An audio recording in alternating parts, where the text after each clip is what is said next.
Baik, Assalamualaikum warahmatullahi wabarakatuh. Jumpa lagi dengan saya Hendy Urban.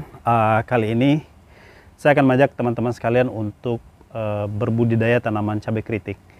Yang kita tahu harganya beberapa waktu belakangan cukup tinggi, dan tentunya ini akan menjadi problem kalau tidak kita antisipasi sedini mungkin. Dan dengan biaya pupuk yang juga tinggi, tentunya ini akan menjadi permasalahan lain atau persoalan lain di dalam berbudidaya tanaman hortikultura, khususnya tanaman cabai. Dan kita tahu juga bahwa tanaman cabai ini menjadi salah satu penyumbang inflasi ketika di beberapa daerah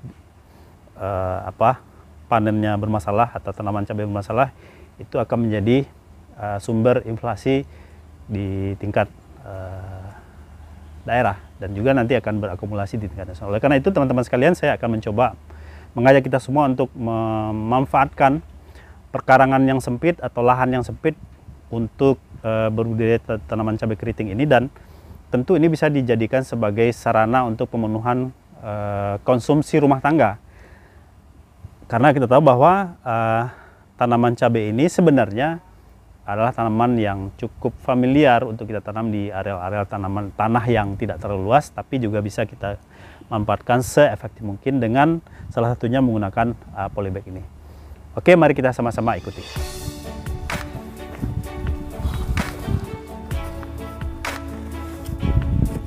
Nah, polybag ini sudah terlebih dahulu sudah kita dormansikan, jadi sudah kita isi, kemudian kita berikan pupuk organik seperti kotoran hewan. Ya, kalau di sini saya memberikan kotoran kambing. Dan ini sudah cukup lama, sehingga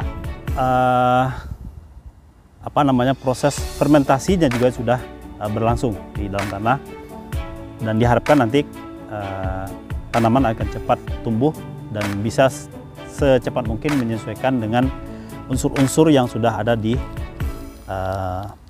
dalam polybag ini.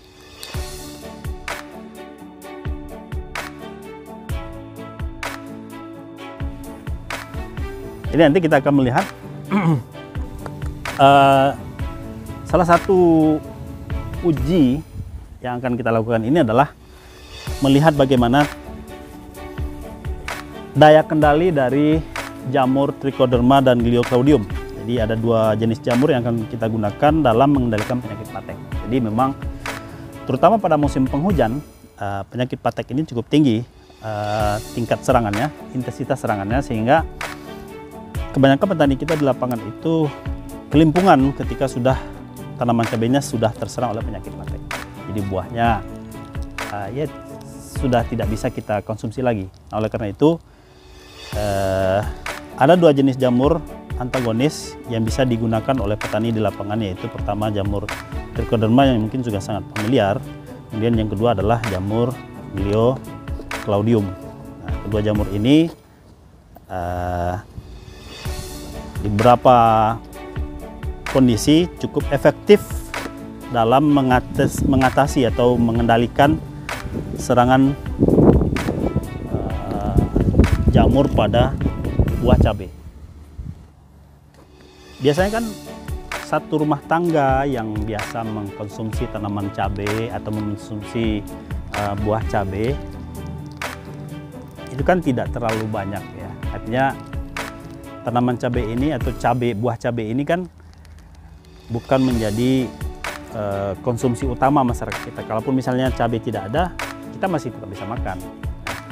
Hanya kan cita rasanya atau rasa hambar begitu, ya, karena kita sudah terbiasa dari dulu makanan-makanan kita itu biasa diselingi atau disempurnakan dengan cabai. Nah, jika satu rumah tangga saja mengkonsumsi cabai minimal 1 on misalnya dalam sehari, itu sudah berapa buah cabai yang diperlukan untuk konsumsi satu rumah tangga. Kalikan sekian banyak rumah tangga. Nah, dengan pola tanam seperti ini menggunakan media polybag, salah satunya polybag. Bisa juga menggunakan media yang lain, atau misalnya pot misalnya kan, atau cat kaleng-kaleng bekas ya, kaleng-kaleng cat yang sudah tidak terpakai, itu bisa juga digunakan untuk tempat atau wadah media tanam. Meskipun kita tahu juga bahwa tanaman cabai ini termasuk tanaman yang manja ya. Hampir semua petani mengatakan tanaman cabai inilah tanaman manja, tanaman yang butuh perhatian lebih,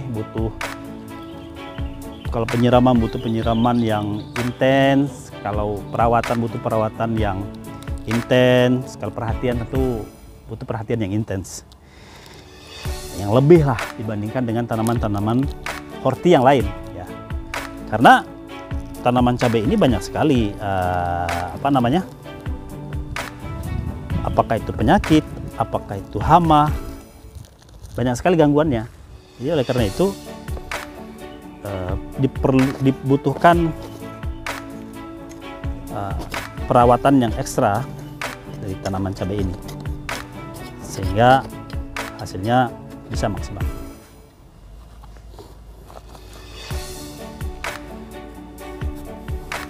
Termasuk juga misalnya tanaman cabai rawit ya. Cabai rawit sekarang juga termasuk tanaman yang sudah manja, ya kan? Dibutuh perawatan yang lebih. Ya samalah dengan pasangan kita, kalau kita kurang memberikan perhatian tentu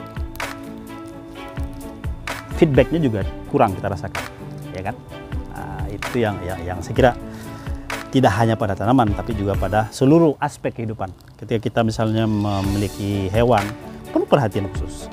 Ketika kita memiliki hobi misalnya ikan, ya kan, perlu perhatian yang khusus. Mantap. Sehingga tanaman-tanaman yang kita tanam itu bisa tumbuh dengan normal, ya kan? Kalaupun nanti misalnya ada hal-hal yang perlu penanganan khusus, ya kita perlu melakukannya. Apalagi ini adalah murni organik, jadi artinya saya tidak sedikit pun tidak menggunakan bahan-bahan kimia. Baik itu pupuk yang sudah pupuk dasar, dalam arti menggunakan kotoran kambing, ya, kemudian juga sudah diberikan sedikit dolomit untuk menetral tanah. Nanti pada saat perawatan misalnya, saya juga tidak akan menggunakan pupuk kimia atau juga menggunakan obat-obat kimia seperti insektisida, fungisida, bakterisida. Apa langkahnya? Ya kita menggunakan pupuk-pupuk organik pada saat perawatan nanti. Kemudian kita juga akan menggunakan jamur trichoderma dan jamur glioclaudium untuk pengendalian penyakit. Kapan itu akan diberikan? Pertama, jamur trichoderma maupun glioclaudium itu sudah diberikan pada saat pencampuran media tanah ini. Pencampuran media tanah dalam polybag itu sudah diberikan jamur trichoderma dan jamur glioclaudium. Dengan komposisi berapa? Perbandingannya 1 kilo tanah, kemudian 10 gram kotoran kambing, dan 1 sendok makan atau 1 sendok teh jamur trichoderma maupun jamur glioclaudium. Itu perbandingannya. Biasanya kan petani susah mendapatkan bibit atau indukan dari trichoderma maupun glioclaudium.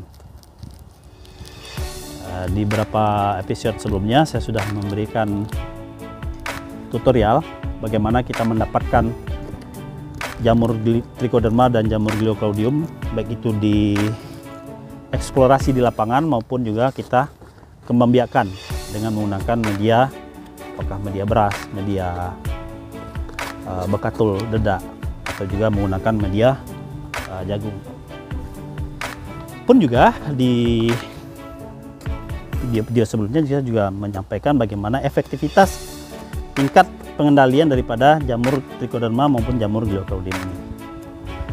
Nah, kalau misalnya kita tidak mendapatkan biang indukan F1, F0, F1, F2, F3 di beberapa produsen pupuk organik itu sudah mencampurkannya. Jadi tinggal dicari ada nggak di sekitar kita petani yang ataupun bukan produsen pupuk organik yang sudah mencampurkan bahan Trichoderma dan Glioclaudium di dalam pupuk organik yang telah mereka buat, biasanya dalam bentuk trikokompos, ya kan. Trikokompos itu ada Trichoderma di situ.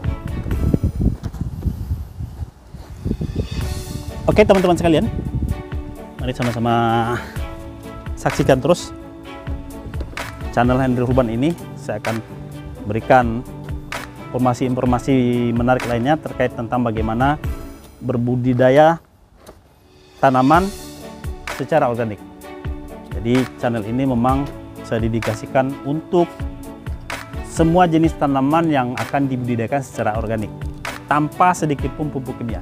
Jadi sekali lagi mohon maaf bagi teman-teman petani yang memang masih menggunakan pupuk kimia dan belum bisa beralih 100% menggunakan organik, ya silakan saja karena itu adalah pilihan masing-masing. Tapi dengan kondisi yang sekarang, harga pupuk yang juga sudah sangat tinggi, kemudian susah mendapatkan pupuk yang murni, ya nanti kita akan coba berkolaborasi dengan salah seorang teman kita yang bisa memberikan informasi tentang bagaimana pupuk kimia, mohon maafnya misalnya pupuk kimia yang mana yang asli, mana yang tidak. Ya, walaupun sudah banyak tutorial-tutorialnya, nanti kita akan coba berkolaborasi supaya petani kita tidak selalu dirugikan di lapangan. Jadi meskipun harga cabai beberapa waktu yang lalu itu sangat tinggi sekali, saya yakin, sangat yakin petani tidak terlalu banyak mendapatkan hasil. Ya. Karena tingginya harga pupuk, kemudian proses panen membutuhkan biaya panen. Biasanya yang paling mendapatkan keuntungan ini adalah pihak ketiga. Apakah itu pedagang, apakah itu pengumpul ya. Mereka yang paling banyak mendapatkan keuntungan dengan harga yang tinggi kemarin.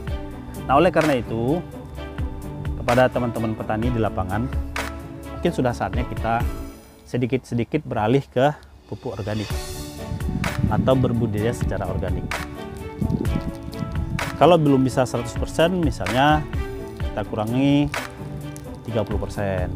Jadi penggunaan pupuk kimia masih 70%, kita ganti subsidi dengan pupuk organik.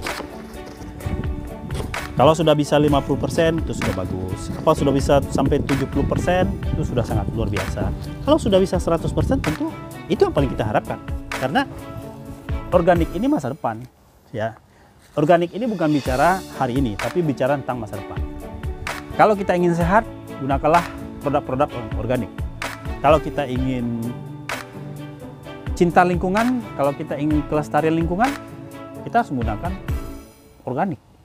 Kalau kita ingin alam kita, udara kita ini menjadi udara yang segar, bebas dari polusi, bebas dari unsur-unsur kimia, gunakanlah yang organik. Nah, sekali lagi saya katakan, ini adalah pertanian masa depan. Terlepas bagaimanapun teknologi yang kita dapatkan nanti, bagaimana misalnya perkembangan mesin mekanisasi, untuk pertanian masa depan, apalagi generasi-generasi milenial, generasi Gen Y and Z, yang mereka memiliki kesadaran untuk hidup sehat yang lebih tinggi dibandingkan kita hari ini, tentu ini adalah pilihan yang paling tepat. Berbudaya secara organik apapun jenis tanamannya, apakah tanaman perkebunan, tanaman hortikultura, tanaman pangan, apalagi tanaman hortikultura buah-buahan, sayur-sayuran, maka pertanian organik adalah pilihan yang paling tepat dan paling modern saya kira di sejarah peradaban manusia. Oke, kita lanjut sambil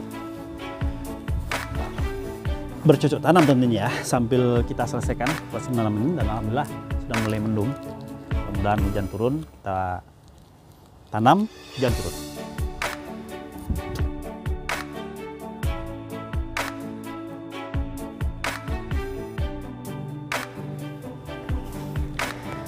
Nah, teman-teman sekalian, kita sudah berhasil selesai melakukan proses penanaman tanaman cabai keriting. Mudah-mudahan harapan kita tanaman bisa tumbuh dengan baik, tumbuh dengan subur, tingkat serangan hama penyakitnya tidak terlalu tinggi, ya kan? Kalau 100% terhindar oleh serangan hama penyakit tentu itu tidak mungkin, ya mustahil, ya kan? Karena alam kita ini itu terdiri berbagai macam jenis makhluk hidup, dan salah satunya adalah serangga. Serangga, kemudian mikroorganisme yang mereka sudah lama berada dalam tanah, sehingga kalau kita mengharapkan tanaman ketika proses berbudidaya tanaman cabai itu 100% terbebas oleh serangan hama dan penyakit, itu nonsen. Itu sama saja pungguk merindukan bulan. Ya, tidak mungkin, sesuatu yang tidak mungkin. Tapi meminimalisir tingkat serangan, mengurangi tingkat serangan, melakukan proses pencegahan sedini mungkin dengan early monitoring system, yaitu melakukan pengamatan, melakukan pemeliharaan, perawatan secara intensif.